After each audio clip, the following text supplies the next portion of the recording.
A lot of stuff I want to get into with you guys. So let's get into our mailbag and any questions you guys have about the series. Let's dig into it. Let's do it. Let's do it. First question, sort of a general question. What adjustments can Minnesota make to play with OKC and give them their best chance to win, given the fact that SGA and J-Dub both shot under 40% this game and they still blew out the Timberwolves? When you really dig into it, the question is shot creation, right? And do we feel like Ant and Julius did a good job of creating shots tonight for Minnesota? I think they did. They just got to shoot substantially better on them than they did. And it's one of those things where I feel like when Ant and Julius didn't turn the ball over and they got some sort of rim pressure in the form of a dribble drive from Ant or a post up rip through from Julius, I thought they got good looks. They just lost control of the game in transition. Ant and Julius got in foul trouble and got a little fatigued in the second half, and their advantage creation wasn't as good. And like their core bench spot up guys went 5 for 28 from three. Like, do you agree with me, Jackson, that Minnesota got some quality looks on those kickouts? Like, did you think it was, OKC rushing them, or do you think they were just missing some shots? I think in the first half, especially, they got a lot of open looks that they could have made more of. In the second half, it did feel like OKC turned up the intensity defensively, or maybe at least Mhm. got their bearings on the athletic sort of the pace of the series and the physicality of the series a little bit. But still, it did feel like, and there was some criticism of Dante's shot selection. I think some of those like uber deep ones might have been not the I best agree with shot, you. Mhm. but some of them I thought he were great looks and he just missed. He was 1 for 6 at one point, and I think the first 4 or 5 of those were very makeable. So it's tough. I mean, I do think that their stars were too sloppy at times from like a turnover and shot creation standpoint. But I also feel like the bench just has to shoot better than that, right? They have to shoot so much better. Cleaning the glass has Oklahoma City at a 102 half court offensive rating and Minnesota at an 80, but that obviously doesn't factor in offensive rebounding. So offensive rebounding was a big part of it.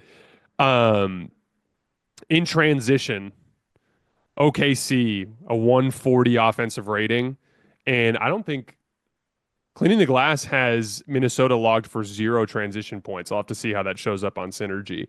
But I like the point you made about Dante DiVincenzo. Um, I think that we know Dante can make those shots. It's just when you take a relatively quick above the break three when you're not in rhythm, it just has a higher percentage chance of leading to one of those long rebounds that leads to one of those runouts. I'm a big believer in your shot selection should reflect your rhythm.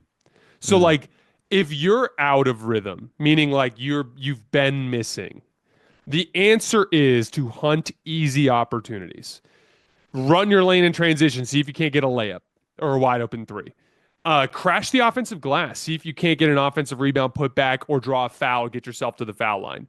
When I see guys that are already having poor shooting nights start taking pretty tough off the dribble threes, it's like that's the kind of shot that that's not going to get you out of your slump. Like that's trying to ram your head through a brick wall. And I did think we saw a little bit of that with Dante tonight. Yeah, I agree. Flipping to the other end of the floor, though, why do you think Minnesota played zero zone in this game? It did feel like something that we talked about they might be able to use. It would maybe be a way to keep Rudy on the floor, et cetera, et cetera. I think it's something that we'll see over the course of the series. I think, these game ones are always a little bit of a feel out game. And I thought their man to man defense was fine until it wasn't. And oftentimes in a situation like that, like Chris Finch may be looking at it like zone is the thing I can pull out in game two that puts a game away. And he may be more willing to use it. Like, okay, so let's say game two. Game two typically follows a certain feel. We've all seen this kind of series a million times, right? Minnesota will come out, probably lead in that like 7 to 10 point range for the first 2.5 quarters, right? Because that's just what happens in game two. It's the push and pull of urgency. You get blown out. Minnesota comes out, gives you a great effort. Oklahoma City will inevitably make us a run at some point in the second half of that game. A couple of steals, couple turnovers, couple runouts. They cut the lead to 2. They tie the game.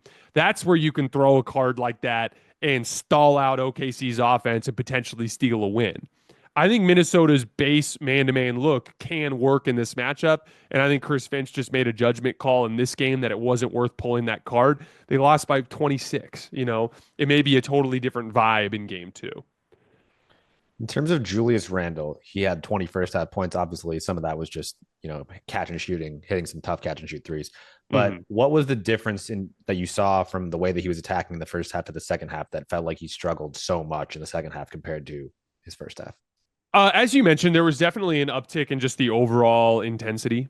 His jump shot cooled off. They started chasing him off the line. A lot of the threes that he got in the first half were concession threes, like they were open looks. Like he was hitting them, but like there was an early three that Julius made where he like smiled, and I think the specific thought that he was experiencing with that smile is like, are these dudes just going to leave me open all series? Like I think that's what he was thinking, and so I think there's a good amount of Julius just pressing up and not giving him those wide open catch and shoot threes. And I thought Julius's drive and kick play was fine in the second half. I mean, he kind of has this like LeBron-esque ability to just elevate off of one leg and throw these jump passes that are Yeah. like terrible passes for like anybody else in the league, but because he's a good enough athlete and he just rifles the one-handed, line drive pass to where it needs to go. I thought his kicks were fine. It's just they pressed up on his threes, and inside the paint, it is going to be a playmaking series for Randall.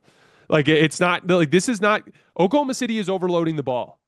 Ant and Julius are going to be taking a lot of over the top shots. I meant to mention this when we were talking about Gobert earlier, but that's the other thing is like Ant and Julius's success as scorers in tonight's game came from the perimeter.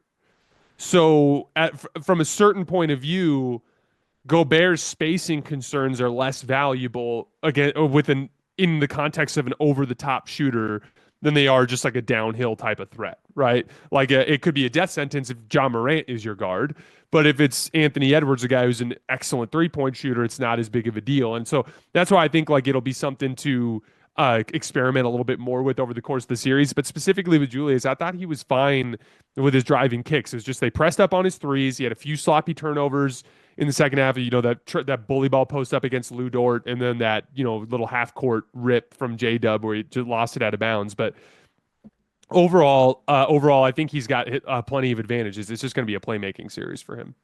Yeah, it did feel like he was more bothered in the second half. And OKC's they have so many ultra quick guards who have ultra good hands that they do such a good job of digging and not creating any like real openings to get a pass off. I think they need to do some like clear side mid post work. You don't have to think about a second guy coming your way, Julius, unless you're seeing it from a mile away.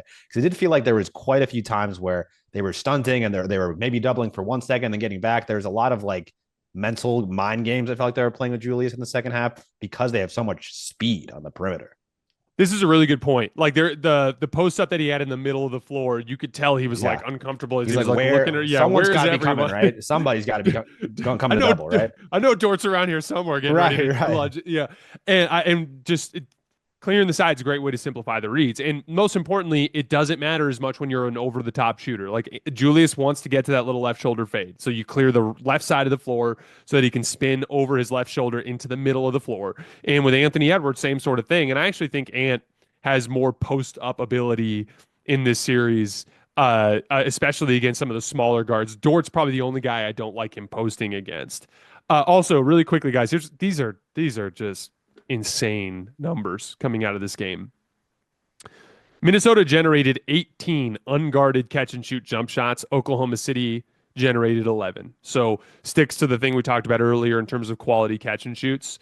Oklahoma City got 2.18 points per unguarded catch and shoot. So they made almost all of them. Holy smokes. Minnesota 0.833. So substantial shooting gap towards OKC. If you take a look at the all catch and shoots, 35 for Minnesota, 16 for OKC, 0.83 points per attempt for Minnesota, 1.88 points per attempt for OKC. So there was definitely their shooting variance is a part of basketball. There are certain types of shots that the process leads to the result. And then somewhere down that list of factors is like when dudes are getting wide open looks, they just got to knock them down. And there was just like a clear Nas, Dante, Nikhil, the three of those dudes just missed open look after open look after open look. And that became something that got in their heads a little bit over the course of the game. Next question is about Anthony Edwards. The question is simply, can you be more critical of Ant? He didn't score in the fourth quarter, and compared to a lot of other stars that it feels like he's sort of in the tier of Luka, Shai, whoever else, if they scored 0 points in the fourth quarter, it might be a lot more criticism.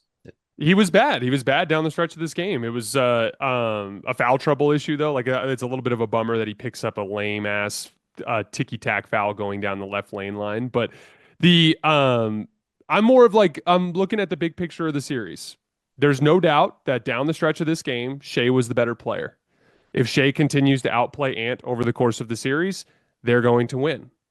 Ant's got to be better. There's no question. And it goes with both of them, Julius as well.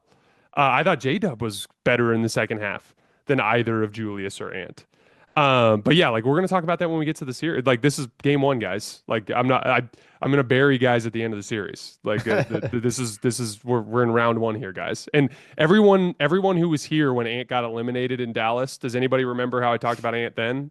I criticized him for the way he played. Like you get the series ain't over, people. Last question before we go over to playback. Are there any matchups you would change, just sort of like defensive matchups one on one from game one to game two? That's a good question. I don't think Caruso works on Julius. I think I would tinker with that a little bit. I think Julius has got some favorable matchups there. I did think it was interesting. I did think it was interesting. Like Dort would be a kind of guy that I'd consider potentially using on Julius instead. Maybe they could swap the matchups there and give Caruso more opportunity on Ant and try Mm-hmm. Dort on Julius. But I thought Julius was generally pretty comfortable going against Caruso. Dort's got a little bit like wider, lower center of gravity and is Mm-hmm. a little bit more of a fire hydrant than Alex Caruso is. So I think it's one of those things where it's something you could tinker with, but honestly, I didn't think that was the game. I mean, they're defending Julius and Ant with multiple bodies every single time. It's more just about it's like it like if I dig into the ISOs, let me check in the ISO data here real quick. I didn't think there was any specific like, oh, Julius is just getting one-on-one buckets over and over again. It was he hit threes over the top and he was able to spray out to shooters. Um, yeah, Minnesota 21 ISO, 0.67 points per possession, Oof. including passes. Like they weren't now again, including passes, you got to count the kickouts.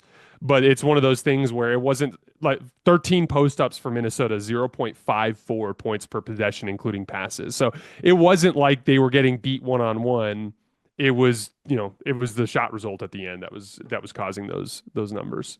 Yeah, the only thing I'd say on that before we go over to playback is sort of the opposite of the question, which is if there's one matchup I think that a team should hunt more, I think the Timberwolves should try to do whatever they can to get Julius with matchups against Chet. I feel like after Chet got his chest caved in by Nikola Jokic last matchup, you want to replicate that. Hartenstein is Yeah. obviously very, very big and strong. And Hartenstein is doing an awesome job, keeping Julius from really getting deeper position on some of those post ups. But Chet doesn't have that, I don't think. I thought when Shea was able to put Julius and Nas in particular in screening action too, that was favorable Yeah. because that was how they got the pick and pops too. Like they don't want to concede that switch, and the few times they did, he was able to pretty quickly get dribble penetration. So I think that's something that they can explore more over the course of the series.